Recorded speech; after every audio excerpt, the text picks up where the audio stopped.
Right then, we're on, aren't we? I always get a little bit misunderstood whether we're on or not, because it gives me a blank screen. But yes, we are on. Cool. We are on. We are on. 1 second. I'll just turn the lights on. See how that looks. Oh, that was good. Finally, for a change, because sometimes what we get is we get too bright or too dark. But that actually looks pretty. Look at that. That's pretty decent today. I've finally done it right. So we've got PvP and we've got Chris in the chat. Hi there. How has your week been? What have you been up to? As always, they always ask. Today I have something interesting to talk about, I suppose, or maybe interesting to some people, maybe not so interesting to others. I'll get onto that in a little bit when we've got a few more people join the chat, because we normally get a few more people, obviously, as the stream goes on. So I'll probably talk about it maybe about 20 past 7, half past 7, something like that. Antiques and Collectibles in. Hi there. Wow, that's a colourful shirt. It's not actually a shirt. It's a hoodie. But yeah, it's crazy. I mean, I swear I've worn this before on one of the streams gone by. I don't know, but it feels like I have worn this at one point. We've got Antoinette in, hi there, and we've got JM in. Late start, Pog. Pog? What's Pog? I don't know what that is. Anyway, PvP said worked my job Monday through Wednesday. So do you do, you may have said this in another stream, I can't remember, but do you do part-time? Would you full-time? Because I thought you did full-time, but maybe it's not that, I don't know. Unless you just got maybe you've just got days off, I don't know. But yeah, so what was I saying prior to that? I can't remember. I've literally forgot. But yeah, I probably worn this. I think I was talking about my jumper, but I've probably worn this in another stream gone by one of these days. I don't know. Got a 5-day weekend. Monday is a holiday here. You're in Canada, right? You're not in the US, are you? So what holiday is it in Canada then on Monday? Didn't you just already have I swear you already had a holiday like last week or something, didn't you? Was it Canada Day or something like that? I remember you saying in the chat, but can't remember exactly what it was. Canada Day 2021. See. First. Oh, well, it was 4 weeks ago. That was 4 weeks ago. Can you believe that? And I forgot that. I honestly, I thought I was like a week ago, and it was 4 weeks ago. That is crazy. Yeah, I don't know what holiday. Oh wait, hang on. Who is JM? Is that Ren, JM? I was thinking before, is that Ren or is it not Ren? I'm not sure. How much was it then, Adam? What? How much was what? Oh. Okay, I know it is. Yeah, it is Ren. Okay, that's one of my flatmates, by the way. It was a lot of money, right? And it was quite well, not a lot of money. It depends on what your subjective variation of a lot of money for what is it? A hoodie is, for some people a lot of money for a hoodie is like 500 quid. For other people, a lot of money for a hoodie is like 50 quid. So it depends on your definition of a lot of money. If you're on the opposite end of that, if you're saying, well, a lot of money for a hoodie is 500 quid, then it's not a lot of money, But we'll see. Part-time now. Oh, that's good. That's awesome then for you. At least hopefully that'll give you a bit more of a break anyway. Yeah, so what's that holiday PvP? Let me type that in. I'll type that in quickly. Canada. Why is it? I assume it's a public holiday, right? Public holiday 23. Oh, it doesn't say. Unless I'm wrong in thinking you're not in Canada, maybe you're in the US. Let me type in US public holiday. No, it still doesn't say there's one on there. That's weird. Dunno. I don't know, then maybe if you're in one of the states or something, maybe it's a state thing. It might be a state thing, right? Is it a state thing? Oh, British Columbia Day. Well, that doesn't seem like a state thing. That seems like a proper, more nationwide thing, doesn't it, that? Monday, 2nd of August. Oh, yeah, there you go. There you go. But that does seem like more of a nationwide thing than it would be a state thing. But it didn't show up there. That was really weird. Wag one, my mandem. Oh my god, that is so funny. BC is the westernmost province in Canada. Ah, there we go. So it's not like a full national thing, but kind of like a regional thing. But I suppose because Canada's quite big, you know, it's probably a big portion of the country that's going to be celebrating that, you know. PogChamp. Yeah, I don't know what PogChamp even is. What is a PogChamp? I've heard poggers before. You know, this show these days, I've said this before, this show these days is just me typing things into Google because I don't know what things are. PogChamp is an emote used on the streaming platform Twitch. Oh, right, okay, cool. Intended to express excitement, joy, or shock. You know what I was thinking? Don't know whether anyone remembers them, but there was little pogs that used to get. I swear people used to have them at school.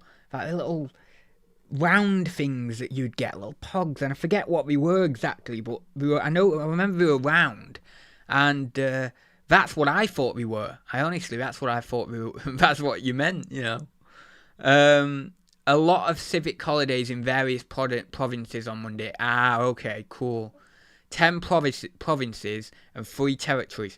Right, so tell me, because I love learning about new things. So tell me what differentiates a province from a territory? Is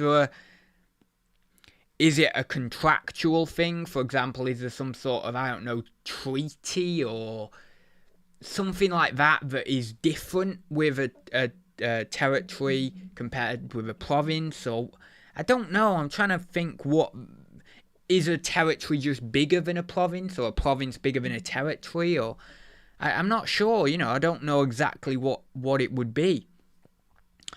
Put on the end of your pen. Oh my god. I read that and I was like, my mind went to a bloody weird place then. Put it on the end of your pencil. No, we're not going to go there. No, so, is that what you used to, God, yeah, maybe. I can't remember though, but I know kids used to have them. We were in British Columbia a few years ago, PvP. Absolutely brilliant. 3 weeks. Wow, nice. I mean, if you go to, if you live in the UK and you go to America or Canada or even like Australia or anywhere, well, even like China and stuff, or India maybe, you kind of have to spend quite a while there, don't you? Because of obviously jet lag and all the rest of it, and also seeing so much, because there's so much on offer, isn't there, in like those sorts of places, and you just can't go to those places for a week or anything like that. Not sure the historical difference for the basis. What was that? Not sure of the historical basis for the difference. What did I just say then? I don't know, because I'm really tired, and I didn't have a nap yesterday afternoon. I normally have a nap for about an hour. In fact, I've not had a nap for probably a few days, not like a proper nap. And I didn't have one today either, and I've just been doing stuff, and if I don't have a nap after like 4 or 5 days in the afternoon, by like 7 o'clock on those 5 days after, I am just, I can't function that well. So it's one of them really today. Why no afternoon siesta? Just because of things I was doing, you know. I mean, God, what did I do after 3 o'clock now? Oh, I was doing some work on my poetry book. I forget what things have even gone on. And I was around my grandparents this morning doing something relating to the topic of this, or partial topic of this show, which we'll get onto in a minute. And then I went with my friends again to do something to do with the questionnaire, which is a part of the topic, and then poetry book and etc. So, and then I was doing a bit of crypto stuff as well. But yeah, I tell you, at PvP, it bloody is. And some days, let's say I get in bed a bit later and it's like 11 o'clock or half 11 when I go to sleep, I still get up, and I get up naturally these days. I don't have an alarm. I don't really like having an alarm set. I did have an alarm set when I was trying to get into the 6 a.m. thing again a few months ago. But then I tried to get out of this alarm thing. Well, actually, I naturally fell out of it. And that was a good thing because I didn't like the alarm, you see. I don't like the alarm because I don't like getting woken up by a startle. For example, if the alarm goes off and I'm not necessarily naturally woken up before it, then I might wake up and I might go, oh, the alarm's gone off. Or I might not do that. I might just wake up and open my eyes. But even so, whether I do that or I don't do that, what's happening is I'm getting some physiological reactions that are giving me an either greater or a lesser startle response. Even if I'm unconscious of it, there will be a slight physiological reaction there that is actually a negative reaction. And imagine if you had 20 alarms set throughout your day for the rest of your life, and you never know when they're going to go off. You're always getting those startle reactions, and you're always getting those physiological responses, and that kind of those negative hormones, or not negative hormones, negative chemicals building up, flowing around your body, that stress. And that's not a good thing, you see. So I don't like waking up to an alarm, although obviously I've done it for a long time. And so when I get into that natural flow again, I like that because it means I don't have the alarm. I naturally get up. I feel as if I'm in a rhythm. I feel as if I'm happy waking up rather than being woken up by an alarm or waking up prior to an alarm, because my brain unconsciously knows that if I don't get up before the alarm, I'll have the alarm. So then I wake up earlier. That's partially unnatural because I'm fit. My brain's thinking about the alarm even when I'm asleep, which is mental.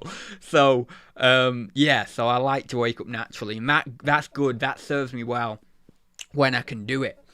But yeah, when you go to bed a bit later, get up at 6. It can throw you a bit. If you get into a rhythm of like going to bed at 10, getting up at 5:30, 6, you're good. But as soon as you, let's say, you extend that to 11 or half 11, like an hour and a half later one night or 2 nights, your rhythm does just go off a bit, and you can feel it. You can feel it after a couple of days. You start to feel, my rhythm's gone a bit. So and then that bleeds into your day and bleeds into your tiredness and needing sleep in the day and all the rest of it, and it all just goes out of whack. So the best thing for me is trying to consistently develop and maintain this kind of nice sleep function where it's more systematic, and it's systematic.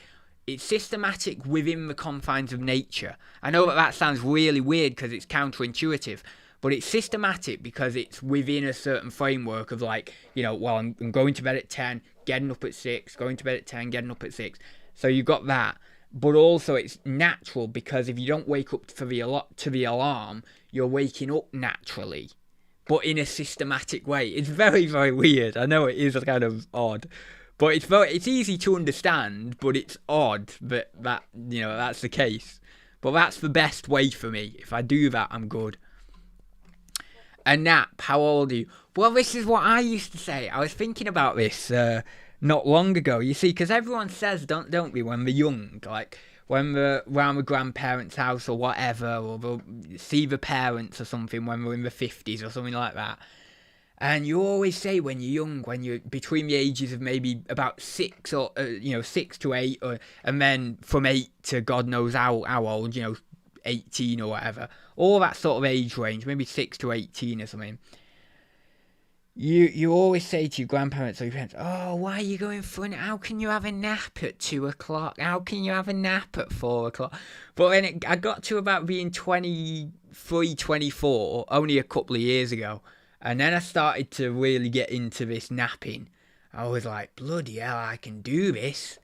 And I used to never be able to sleep in the day. Never. Now, I couldn't, I was light sensitive, I wouldn't be able to, I wasn't really light sensitive or anything, but what I mean is if I tried to go to sleep, I couldn't because of the light. So the only way ever I would even possibly have got a nap if I wanted one when I was, younger, would be closing all the blinds and everything and all the rest of it. And I might have done that a couple of times here and there, but I didn't really want to take naps.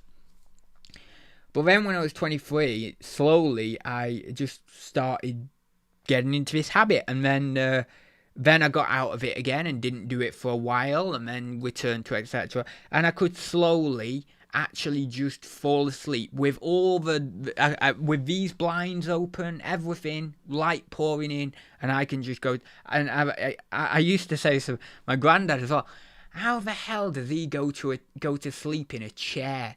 What he would do is after his sort of tea, whenever I was around there, he would get in his chair, and it'd be a nice, a big armchair, etc. And it was like the king's chair, if you will, because my granddad would always sit at the head of the table for meals, and he'd always sit in this central chair to the TV and etc. All that stuff. So I used to kind of subconsciously, and of course I realise a lot of psychological projection comes into this, think of it as the king's chair, and that's because of course I looked upon my granddad in a certain fatherly manner, naturally, as people do. And so anyway, getting back to the story, I would see him sat down on this chair like this, and within about 10 minutes, sitting down in his chair, maybe he's just been at the table for a bit longer after his tea, and then he'd come sit down and watch the TV for about 5-10 minutes, and then he's doing this, and he's like, opening his eyes, shutting his eyes like this, and then about 10 minutes later, it just goes back, and he's like, and then he's gone, and then he'd have a sleep for about 40 minutes, 45 minutes, something like that. I was like, how the hell does he do it? But I have done it, only very, very, very sparsely, but I have managed to sleep in a chair before. So I was thinking about this before, is what, literally about an hour before this stream. I didn't plan about talking about this or anything, but I was thinking when I was sat down, you know what? I think it's something to do with when you're younger, you're growing, and you've got a lot of this kind of exuberance behind you, this kind of energy. You really need to be doing stuff. You can't even think about naps. It's not possible when you're even all the way up to 20 or 22. You can't think about naps. But then I think something slowly happens, and it's to do with the fact that you're not really growing anymore. And I think it slowly starts to happen about 20, where your energy is a bit less exuberant. Just a little bit, in terms of like that growing energy, you know what I mean? And then you start to get into this kind of newfound adult kind of, I don't even know what the word would be. It's kind of an adult growing into your natural mode of being, or your natural way your physiology is going.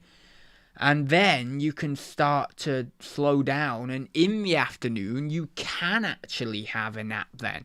And I think that, of course, for a lot of people my age, they wouldn't do it anyway.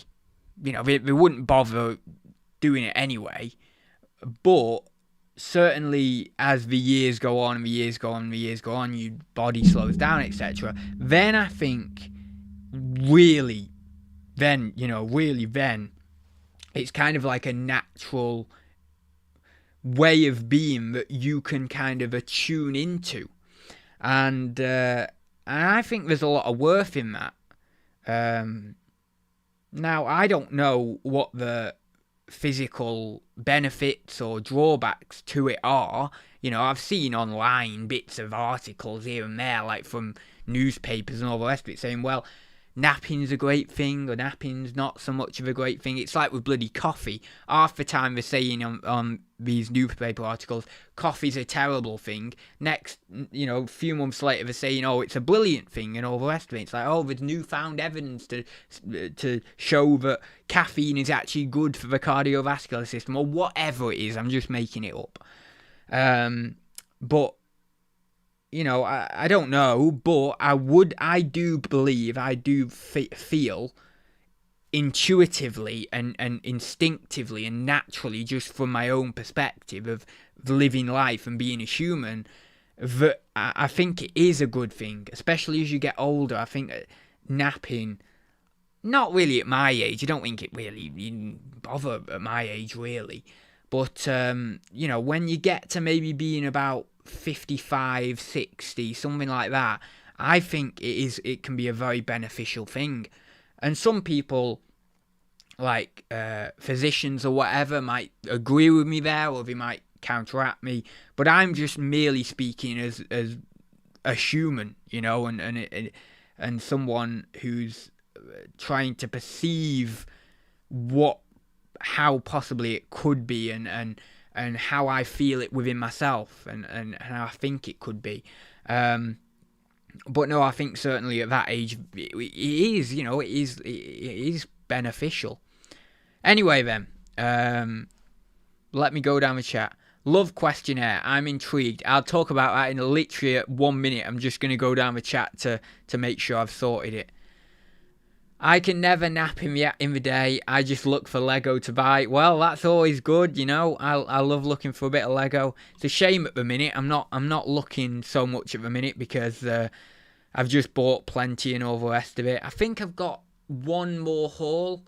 Not a full Lego haul. It's just like a reselling haul, but there's a bit of Lego that I've included in it because I thought there's no point in me separating the two videos out. So, yeah, there will be a reselling haul anyway coming that does have a bit of Lego in. There's only 3 or 4 sets in there. That's it. There's a couple of Playmobil stuff, a few Lego. That's that, But yeah, I might have 2 reselling hauls, to. It might be 1 or it might be 2. I can't remember. But there's either 1 or 2 more reselling hauls that I need to edit and to upload. There's also a Lego investing tips video that I need to edit and upload as well. There's actually quite a few, and I need to record a sales update as well because I was meaning to do that for a couple of weeks, but I've been getting a couple more sales over the last few weeks, so that means that I've got more to add to that sales video. So in the end, it doesn't really matter because I can just add to it anyway. But yeah, so all of them will be coming at some point over the next few weeks. I've also got the membership video that I talked about last week that I said I needed to redo and all the rest of it. I've finally got that sorted, so that's going to be announced tomorrow. The memberships, as I mentioned last week, they are live. You can check on my channel page where that new join button is. It's so obvious to see. You can see it on all the other channels, like loads of other channels anyway. Just that little blue join button, you can click that and you can see the memberships there. The video, in fact, I will be publishing it tomorrow, but the video is already live as an unlisted video when you click that join button. So when you click the join button, you can actually view the video straight away. You don't have to wait till tomorrow night. Which actually, I was just thinking, is quite serendipitous. By the fact that the memberships, one of the membership levels and one of the perks on it is 24-hour early video access. And as I say, serendipitously, you can actually access the membership video 24 hours earlier just by clicking on the join button there and watching the video. That's quite funny, actually. Well, at least I thought it was quite funny.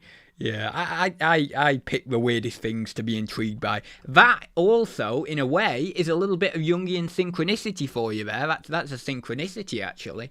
Very, very kind of, shall we say, not mundane. I wouldn't want to use the word mundane. It's partially mundane, but not mundane. That's not the word. It's a very, very fine and hidden form of synchronicity. When Jung talked about synchronicity being everywhere and being all over. For a person who has eyes to see, synchronicity is an ever-present reality. That was his quote. And it is very much true that synchronicity is... I can't perceive it to the level that is to say that it's as frequent as causality. It certainly doesn't seem to me to be as frequent as causality in the finitude that I can perceive it in, although maybe there's a deeper finitude that I'm not accessing to then realise that actually it is in line with the frequency of causality. But certainly it is much more frequent than people would give credit for. You know, that's quite interesting, really. But then again, actually, it's not really a synchronicity, is it? That, because I've just thought I didn't upload the video 24 hours to that join button.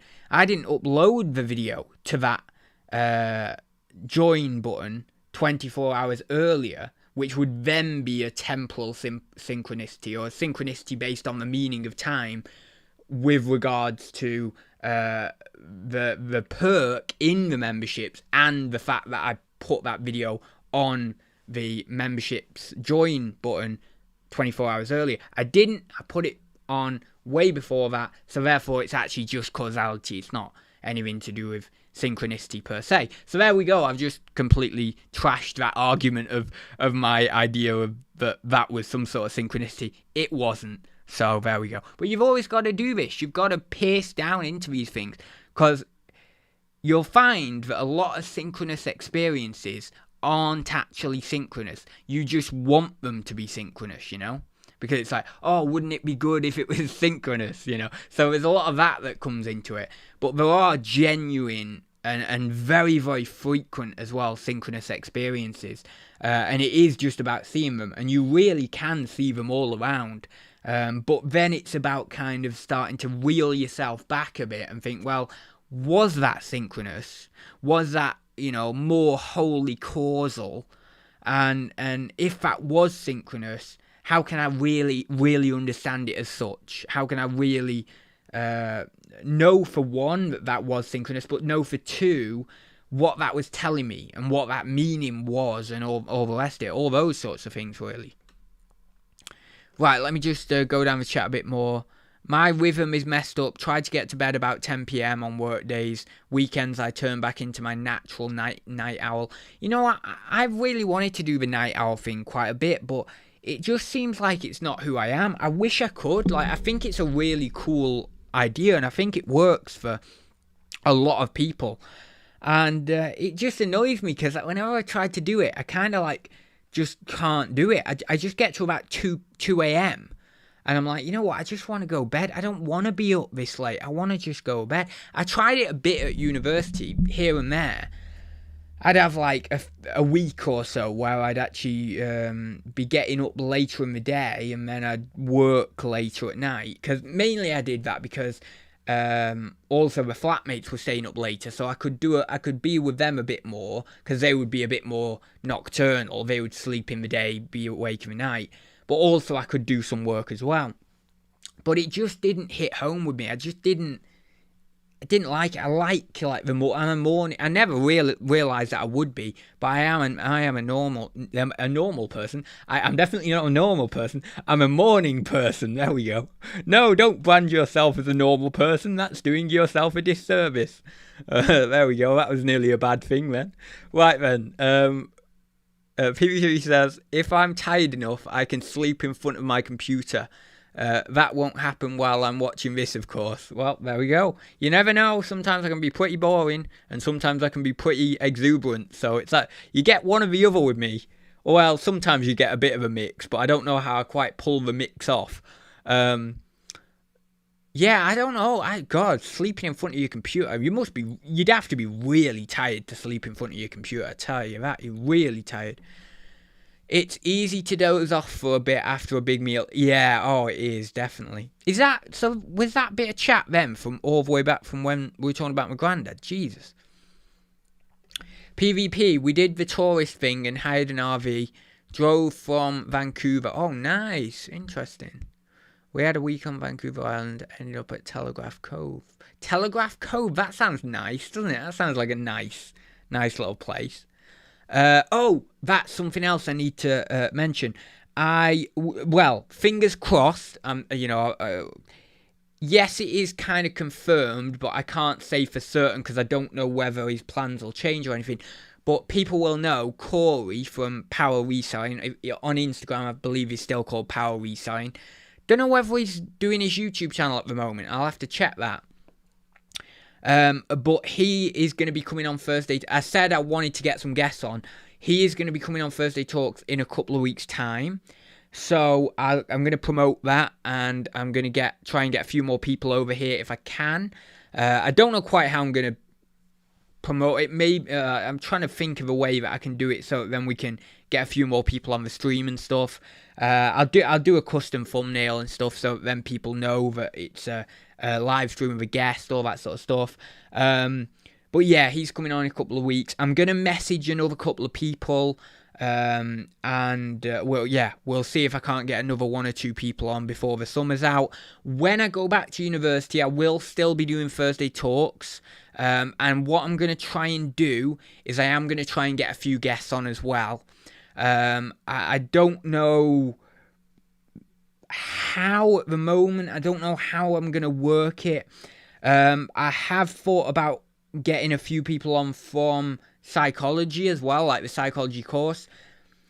I don't know. I've always said this. I don't know whether people will want to come on because a lot of people are quite shy and they might be quite kind of confident when you're in one-to-one conversation with them, but they wouldn't be so confident as to go on a live stream or something like that. Some people just aren't. Some people have never done YouTube.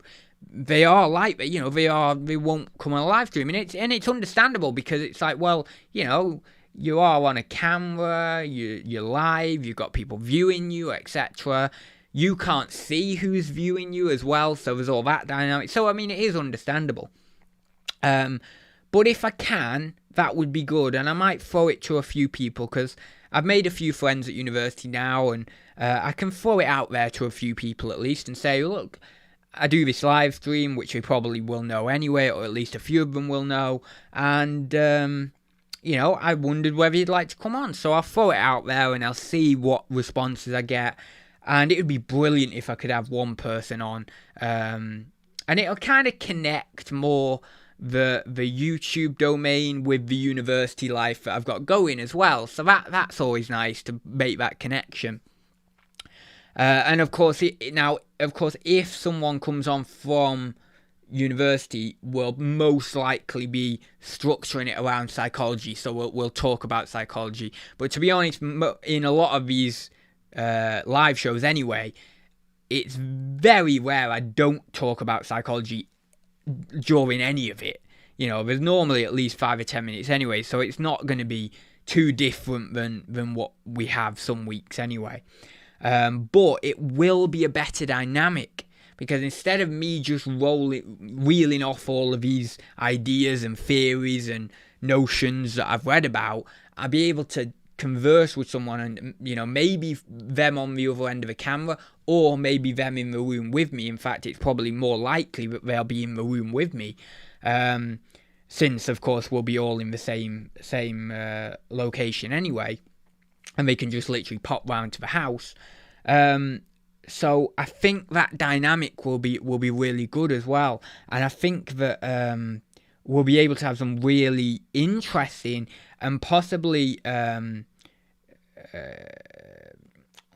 debating kind of, I'm trying to formulate those words. We could have some interesting sort of discussions, but also we could get into little debates. That's what I'm trying to say.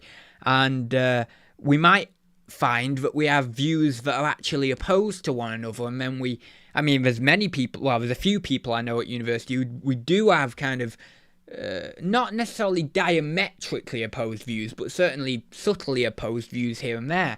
And so that's always good because you can go into that and you can go into it and you can learn more things from that. You get more of a richness there.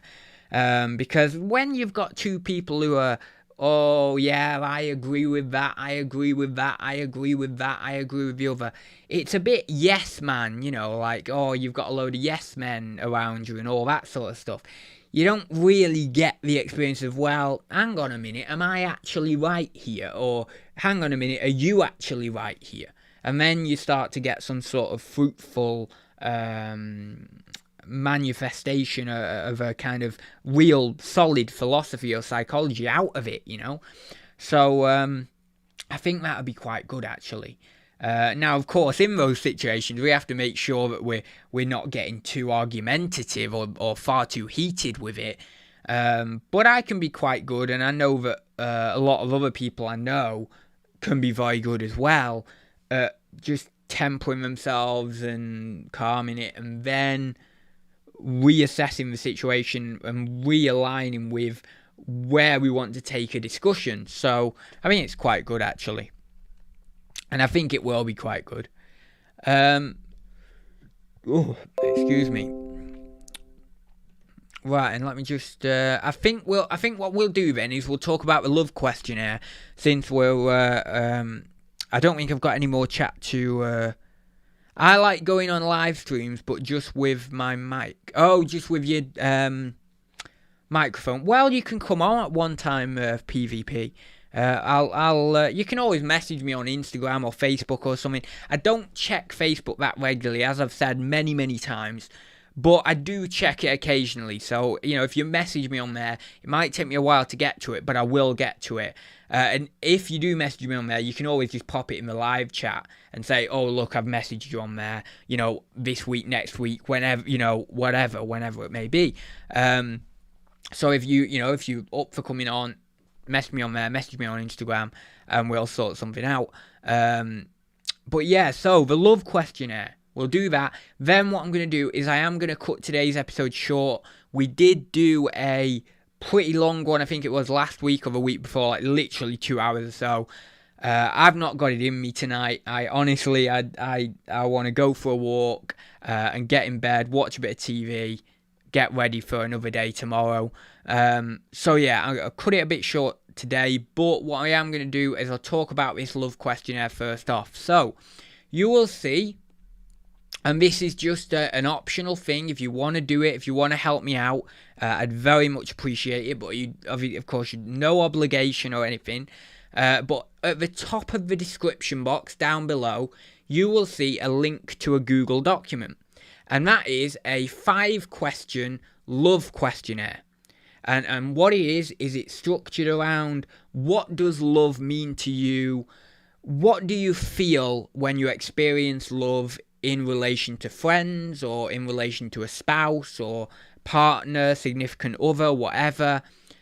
It's not a particularly long questionnaire because it is only just the 5 questions. The 5 questions are quite specific, and so that's why I kind of wanted to keep the questions precise, specific, but not. I didn't want an abundance of questions. So what this is in aid of is I want to write a book where I am looking into love. But you see, love, you can define love scientifically. It's not hard to say, well, we're going to operationalize, we're going to structure a scientific definition around the concept of love. And then you can measure that and all the rest of it. But the fact is, love really will never be understood scientifically, not fully, because it's a human thing. So to write this book, instead of me doing some sort of more scientific, rigorous, sort of quantitative measurement, it feels better and more adequate to do a qualitative survey and to do a questionnaire and to do something that I can draw upon from what real people think about love. So my aspirations are to give this questionnaire, to hand it out, and to receive results back from about 100 people, 100 participants. And then I'm going to go through it rigorously, all the data. and I'm going to read up on love from different philosophers and different psychologists and what they believe it is and how they've formulated either scientific or philosophical definitions of it. And I'm going to first off lay out the book in first just generally touching upon how love has been defined philosophically or psychologically. And then I'm going to go into the different... Now, of course, there is a question at the top of the questionnaire that says, I consent to have my answers anonymously placed within a essay or book. And you can either tick yes or no. Now, of course, it would be a great help to me if you ticked yes or you underlined yes. But, of course, I need to give you the right not for that to happen. So if you don't want it included in the book, just underline, circle, cross, no, or whatever. And then I'll know, of course, not to include it in the book. But what I want to do is pick out anonymously, as I say, so your names wouldn't be included in the book or anything like that. It'd all be anonymous anyway, even if you did tick the yes. And I want to put little quotes from these questions from normal people, just everyday general public, and put them in the book. And I might even categorize these by age, by things like that, so that then I can get an understanding whether there's any differences within age and love and how people think about love when they're younger. Maybe they think of love as more physically connective when they're younger, whereas when they're older, maybe more holistic, more whole in its manifestation. And so, if there's maybe responses that kind of correlate with age and stuff and align up with those sorts of things, I can highlight that, and I can create a work that I'm very, very happy with, and that will be a good piece of philosophical and possibly psychological as well, because psychology does come into it. More so philosophical, I would suppose, but philosophical and psychological literature that is a real Schumann look at love, but that also gives, in some weird way, it gives also a mild scientific look at it at the same time, in a sense, because I am using a partially empirical scientific based method or method. I always get method and methodology mixed up, so I can't remember whether it's method or methodology, but anyway, I'm going to stick with method. I'm using a partially, of course, empirical and scientific method to get to that kind of understanding. So it's there's a bit of science in there, but there's not too much, and I wanted it to be very, heart-driven. So the link's down below. When you go to the questionnaire, if you do decide to do it, there's a little bit of information at the top, just of instructions of what you to do first off. What you need to do is you need to click File in the Google Documents and make a copy of it. Now, the reason you need to make a copy of it is because if you don't make a copy of it, then it'll change the original document. So every new person who comes to it will change the last person's answers, and then I won't be able to get to it. So you make a copy of it, you fill it out, and then at the bottom of the questionnaire, there's also instructions, which basically, very, very simple instructions. You just click up in the top left, and you share it with my email, and you send it off. Very, very easy, just on Google Documents, nothing hard at all to do. Anyone with any sort of basic understanding of technology and the internet and stuff can do it, which I was very happy about because I wanted to make it easy. And I'd never done anything like this before, so I wasn't too sure, but I managed to sort it out okay. Then you send it to my email, and I'll get the responses, you see, and then I've got them. And so if one person does it, that would be a huge help for me, because I wasn't even planning on advertising it on here or anything like that. So if one person does it, be a huge help. If I get 3 or 4 people who've done it, that's brilliant, genius, excellent. So yeah, that'd be great. So anyway, that's that. I've managed to mention that. We've sorted that. Tried to underline and it disappeared. Tried to underline and it disappeared. So I type in the copy. Yeah, so it says at the top of the document, if you've got it open, the instructions to make the copy. Then once you've made it, which I'm assuming you've made it already, you just type in the copy, yeah. Now there should be a little kind of underline sign like you would get on a Word document, but it's just on Google Documents. There should be that there, and then you can highlight it and just underline it. But if you can't do that, maybe delete one of the options. For example, like if there's yes and no, delete and if you want yes, delete the no, and then I'll know, know that way. So that's always what you can do if that can't work. And the theme song will be "What's Love Got to Do with It." Yeah, that's good. I've not listened to that in ages.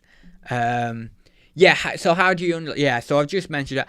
But I don't know, you might just have to look around a bit, on that top bar. You'll be able to see things somewhere, but it's not too bad because it is quite like Word. When you do Word, it's quite like Word. So that's not too bad anyway. Oh, thanks BCP. Oh, BCP saying hi there, BCP. Thanks BCP for putting the links in there as well. Very much appreciate it. Better when folks disagree a bit on some points. Makes it interesting as a lot as everyone discusses things respectfully. Yeah, it does. As long as everyone discusses. Yeah, it does. You see, if people agree all the time, it gets boring. It's like, I agree on this, I agree on the other, and you think, all right, okay, so.